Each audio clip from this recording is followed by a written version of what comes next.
Casting controversies. Why some characters switch colours when they hit the big screen. We'll investigate the phenomenon of so-called whitewashing in Hollywood. I'm Martin Stanford. This is Insight.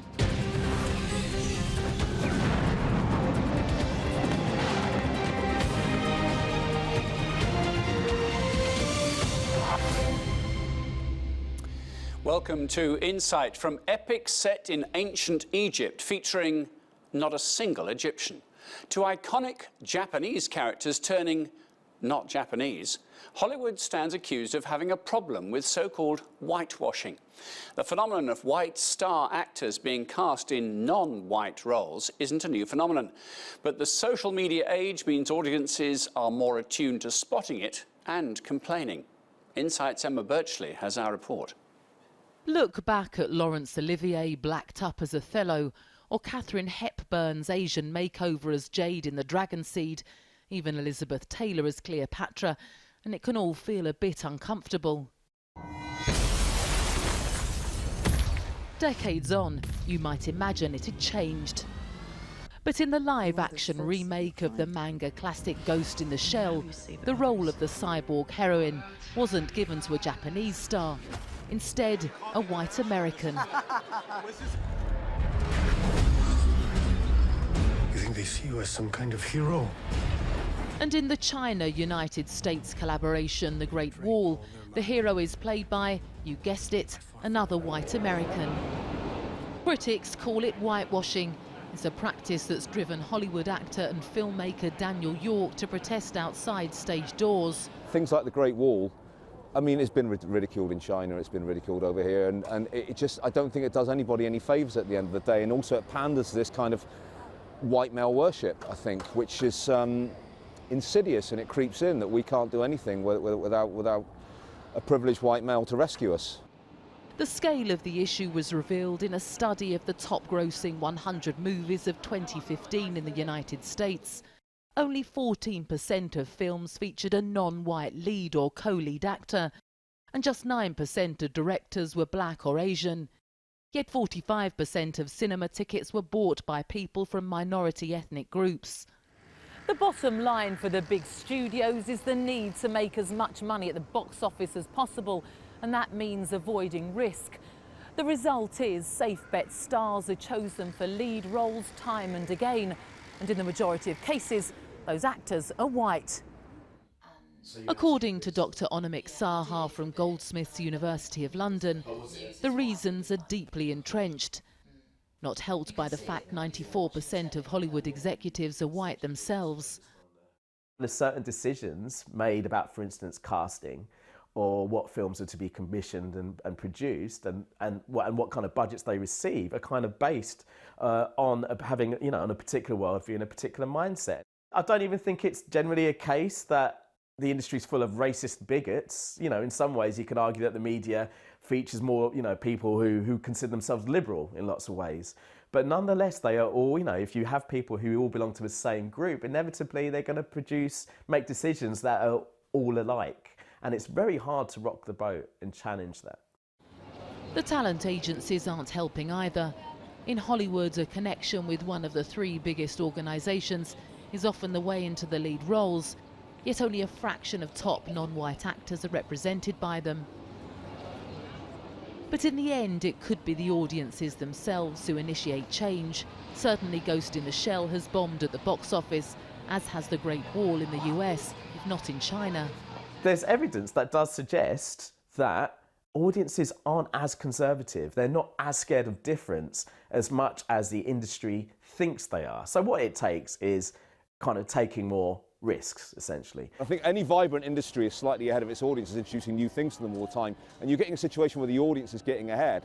And I think, the people that make films and make entertainment, so they are clever, and I think they'll wise up to that, I think, very soon. This is Major. I'm on site. The fact is, little has improved when it comes to diversity on the big screen. But if it all boils down to money, the backlash to continued whitewashing may be what it takes to bring about change. Emma Birchley reporting for Insight. Well, to discuss that further, I'm joined by Akua Jamfi, who's the founder and managing director of the British Blacklist. That's an online global portal showcasing black British talent. Also with us in the studio is Richard Fitzwilliams, the film critic. Welcome to you both. Akua, do you think Hollywood has a problem that it is institutionally racist, as some accuse it of being? It's such a big statement to say institutionally racist because it gives so many connotations, and it's a blanket term. It sounds a bit overly dramatic, and maybe it's not the case. But historically, they haven't placed actors of colour in the positions of power. They haven't showcased stories that reflect the multicultural society that we live in, and it has been a very white, upper class kind of land of, you know, of opportunity, but that excludes a whole bunch of people that really make up this land of opportunity, and built on the backs of the people that have made this land of opportunity possible. A stat from a few years ago suggested that 94% of executives in Hollywood, the people, men and women who make the decisions, are white. Yeah. That may have changed a bit, but probably not much. No, and this is where as much as there's a drive to have more on-screen talent that are diverse, behind the scenes is where it is. The people that hold the keys to the castle, as it were, that needs to change, because you might be aware, not necessarily racist yourself, but in a business that makes money and you've got people that look like you all around, you're only going to feed into what's given to you, and you're only going to feed into what you know. So this is why diversity matters, because you need to broaden out and get to know other people from other cultures, and then be more informed of what is more reflective of the people that are putting money into your industry that's booming and keeping you rich and in that position. So, yeah, it needs to change from top down. I mean, it is an art form, Richard. There is an impersonation, it's a creative, it's pretend. So in that sense, if I get actor X to play a character who is of a different race or looks a bit differently when written in the text of a novel, does that matter? I think it matters if you have a situation where a certain type of person, or, I mean, a certain category, for example, gender bending, we're talking about even women having problems fighting this difficulty. Akira's absolutely right. You really have a difficulty here because Hollywood, at the executive level, almost all decisions are made by whites. If you are looking at the awards ceremonies, Oscars, we had 2 years of Oscars so white. We had the that is changing. Oscar So White in 2016, didn't we? Absolutely. 2015, 2016. Yeah. We saw how dramatically that changed when, in fact, the right stories, for example, Hidden Figures, we had Fences, we had Lion, and, of course, the winner, finally, at the Oscars was Moonlight. But I think, yes, indeed, the impersonation is involved, but you don't want impersonation to the exclusion of a large section of a community. That largely is what's happened, of course, with very significant exceptions. What I do think is encouraging is change is happening. There's absolutely no doubt change is happening. The Academy, 683 members, new members this year, 43% were persons of colour. That sort of attitude, but it's also the problem, as Akua was saying. I mean, you have those making the decisions. The change hasn't happened there. There are far more opportunities, or should be, for stories and also for roles. You don't want to kill someone off early or have just the best friend. You want a serious role for a person of colour. Yeah. Does it start with the stories then? Is it necessarily so actor-centric? Is it the fact that the wrong stories or not a diverse enough range of stories are told by screenwriters? Yeah, because it's always considered a risk. If you go with a story, I mean, Moonlight was considered a risk, but actually it's just a great story. But the fact there's the black writer, black director, all black cast, it's then considered this really special, amazing thing that might, you know, be really risky. And it took a while for them to get investors on board and believe in it. And that's so from investors, distributors to say that this thing can work. They don't trust in the content. And I think from a British perspective, that's more apparent here than it is in America. There's a real lack of trust in telling black stories. I'm speaking from a black perspective, but diverse stories. And having is the presumption then the audience won't be interested? Won't be interested, but for me, I think you take control of the marketing, you take control of the narrative, and if you're a respected industry or brand that's saying this is good, go and watch it, people will tend to turn up. And it's proven, I mean, Kevin Hart took the model and ran with it, that he can sell out box office and make millions for box office, and that's a black comedy actor that people said that's impossible, no one's going to come out. Black people like going to the cinema, we invest in it. Yes. And where we turn up is when our stories are being told. So it's about broadening the narrative, most definitely, because you can't, the same old things, I think that's why there was a backlash we were discussing earlier towards La La Land, because it's just, again, as much as it might be in a great film, it's just celebrating something that we've seen done time and time again. That's why Moonlight was quite, the underdog. It's like, yeah, let's have a new story across all boards. Richard, let's follow the money and understand that. Unless you've got a star on board, your project will not get off the ground. Now, that might be a very cliche bit of narrative. I may be being a bit Hollywood myself by saying it. But is there a reality to that? That you need a star name to get the funding to make the film in the first place? That is a train of thought that you'll find in the major studios. From the very beginnings of cinema, but then, of course, in those days, the studios controlled the stars. I mean, to some extent, you could say they exploited the stars. Now the stars control the... Well, the stars, of course, the apex of star power. I think they saw Cleopatra, Elizabeth Taylor's getting $1 million for that in the film which she was showing. But there's no doubt at all that the studios and the backers feel comfortable with, at least with one star very often, more than perhaps a clutch of stars. It is assumed that that will have pulling power. Now, there have been certain examples. I saw in that film, for example, The Great Wall. Oh, what a load of nonsense. Not only did it have Matt Damon in, and there was an example of whitewashing, it deserved to lose vast amounts of money, and it did. And I mean, Scarlett Johansson, of course, the ghost in the shell. I mean, that was another example where a film didn't go so well and well at the box office, but you did also have a star who it was assumed would carry the movie, but was ridiculous in the context, no spoilers here, of how the film actually tells its story. I mean, one example that comes to mind, which is slightly more subtle than this, is huge star, Benedict Cumberbatch. He's playing a guy with the name of Khan. Now, I know we're way into the future, so who knows what surnames have been attributed. But the implication is it's probably of Asian descent, and yet Benedict Cumberbatch is doing it. So I can't speak on the folklore. The film was a success anyway, wasn't it? I can't speak on the folklore, but then we can look at John Boyega being put into his position, even though it's a fictional character. It was a great move to get a British black actor in such a key role, and he's returning for it.